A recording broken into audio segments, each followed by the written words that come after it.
So one of my pipe dreams for season 5 is for Will to have kind of like a dark or villain arc, and there's a lot of reasons for this that tie into a ton of other hopes and theories I have for like the end of the show, but I'm going to try and keep it short, just the cliff notes here, and maybe someday I'll like actually make the long form content about this stuff that I want to do. The seed that I really want to explore in this is Will's complicated feelings towards Eleven, because while I think he genuinely truly loves her, I also think it's impossible for him to not have some really deeply conflicted feelings about her too. And I think that someone like Henry could absolutely exploit that, get into his head, and appeal to the part of Will that is furious at what Eleven's entry into their lives has taken from him. I can easily see Henry pointing out to Will that it was Elle's exploration of the dark that allowed the Demogorgon into Hawkins in the first place, that while he was fighting for his life in the Upside Down, she was stealing, magpie-like, into the space he left behind, stealing his friend's attention, stealing his crush's affection,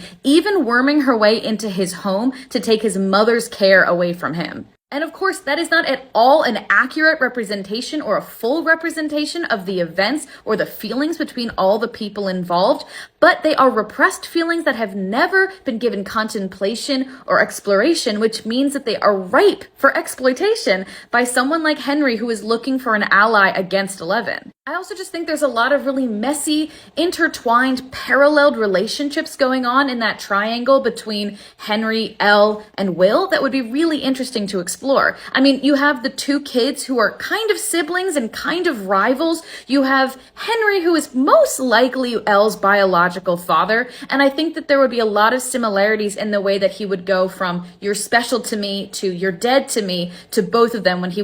when they were useful to him. So the point is, I think it would be really exciting to get to see Will release all of his repressed emotions, have his Elsa let it go, his Elphaba no good deed, his Carrie moment. I want Will to have a Carrie moment, and then have a huge arc dealing with that. And I know we talk a lot about the cast parallel, hopefully maybe being Eddie, but I tend to think that it was either already played out with Elle thinking that Henry was dead before seeing him again as Vecna, or that it could play out with Will first becoming Henry's right-hand man and then ultimately betraying him because, of course, friendship will save the day. And I mean, I say obviously, but I don't know that I trust the show not to do like a double bury your gaze gay villain thing with both Henry and Will, but we can hope. And my favorite thing about this premise is how much it would tie back to season 1 with a really interesting new version of the same thesis of get Will back. And because of that, I would love for there to be an episode title that references the pilot, The Vanishing of Will Byers, maybe even the finale called The Vanquishing of Will Byers. Again, I don't want like a real vanquishing. I want it to be like a love returning him to normal kind of thing, but you know, we'll see.